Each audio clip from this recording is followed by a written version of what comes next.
What if the most dangerous threat to a multi-billion-dollar empire isn't its rivals, its debt, or even foreign governments, but the very sovereign state that allowed it to exist in the first place? For 2 decades, global financial analysts watched Tencent conquer the digital landscape. They built a monolith so vast, so completely integrated into the fabric of daily life that nearly 1.4 billion citizens could no longer text their families, pay for groceries, book a doctor appointment, or launch a video game without passing through Tencent's private server architecture. Pony Ma wasn't just another chief executive in a corporate suit. He had become the quiet custodian of China's entire digital existence. And then, in a terrifyingly short span of time, over $500 billion of that market value evaporated into thin air. It didn't happen because of a sudden Wall Street crash. It didn't happen because of Western trade sanctions or a failed product launch. It happened because the Chinese government decided a private corporation had grown too influential, too independent, and too powerful to be left unchecked. Welcome to the final chapter of the Dark Archives investigation into Tencent, the story of how the dragon turned around and bit its own tail. To understand how $500 billion could vanish overnight, you have to look at what Tencent actually became by the year 2020. Inside China, WeChat was no longer just a smartphone app you downloaded from a store. It was the invisible digital atmosphere that everyone breathed. If you lived in Shanghai, Beijing, or Shenzhen, WeChat was your bank card, your social identity, your news platform, your work portal, and during the pandemic, your mandatory government health code. Tencent did not merely own a dominant platform. They owned the physical infrastructure of daily human behavior across the world's second-largest economy. For a long time, the Chinese Communist Party was perfectly comfortable with this arrangement. Beijing actively shielded domestic giants like Tencent and Alibaba from Silicon Valley competitors behind the Great Firewall, blocking foreign entities like Google, Meta, and Amazon. The unspoken national agreement was simple: build Chinese technological supremacy, comply with state surveillance guidelines, drive domestic economic growth, and the state will stay out of your boardroom.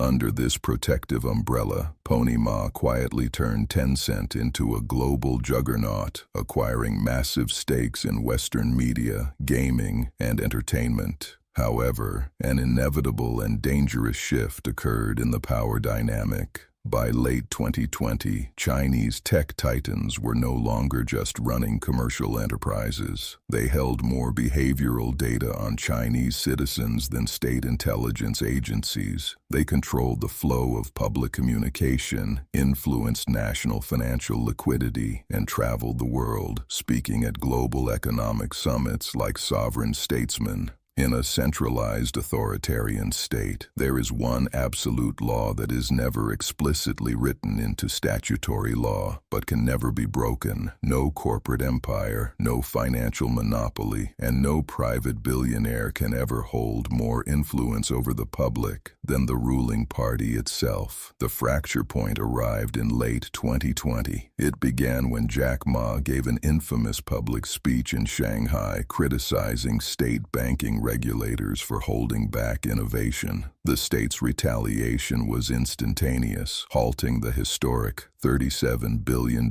initial public offering of Ant Group just 48 hours before its market debut. But while global headlines focused on Alibaba, regulators quietly turned their gaze toward Shenzhen. Tencent was about to face a sweeping, relentless regulatory storm, unlike anything seen in modern corporate history. Beijing launched a wave of antitrust investigations. They stripped Tencent of its exclusive music licensing rights, forced them to tear down digital walls inside WeChat, and hit them with endless regulatory fines for historical, unapproved mergers. The message from the party was unmistakable. Your corporate empire exists strictly because we permit it to exist. But these financial penalties were merely the opening salvo. The real executioner's blade was about to fall directly upon the golden goose of Tencent's corporate empire, its global gaming division.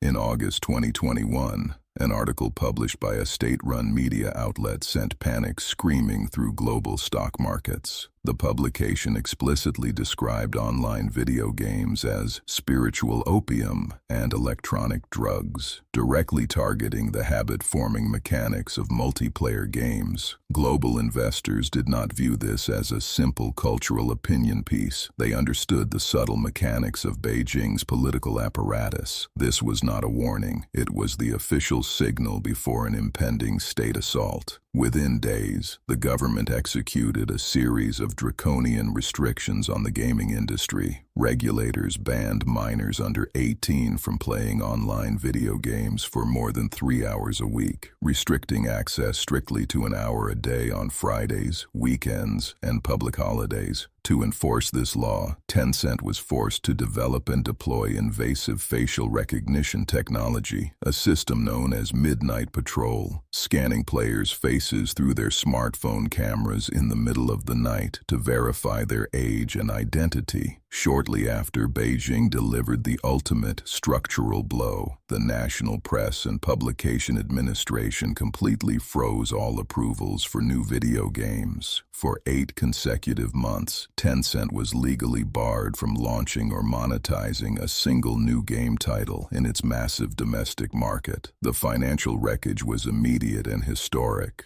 International capital panicked, causing foreign investment funds to dump Chinese equities at a record pace. From its absolute peak in early 2021, Tencent's market capitalization plummeted by over $500 billion, a financial destruction larger than the entire market valuation of most Fortune 500 companies combined. So how did Pony Ma react to the catastrophic destruction of his life's work? He did not hire aggressive corporate trial lawyers. He did not file federal antitrust lawsuits, and he certainly did not go on international news channels to complain to foreign shareholders. Pony Ma understood the fundamental rules of survival in Beijing. He immediately retreated into deep public anonymity. He publicly pledged over $15 billion of Tencent's capital directly to President Xi Jinping's Common Prosperity Government Initiative. Furthermore, he shifted Tencent's entire research and development budget away from consumer entertainment and social media, redirecting capital straight into state-approved strategic priorities: artificial intelligence, microchip development, cloud server architecture, and industrial software. Today, Tencent remains a formidable financial power, generating tens of billions of dollars in annual profit, while quietly harvesting revenue from Riot Games, Epic Games, Spotify, and hundreds of global investments. But the era of unchecked, aggressive domestic corporate expansion is officially dead. Tencent proved a dark and undeniable reality for the modern digital era. No matter how many hundreds of billions of dollars a company commands, no matter how deeply its software is woven into daily human life, absolute power in the 21st century still rests firmly in the hands of the sovereign state. This brings our 6-part investigation into Tencent, Pony Ma, and the architecture of modern digital dominance to a close. If you found value in this deep dive series, please hit the like button, subscribe to the Dark Archive, and share your thoughts in the comments below.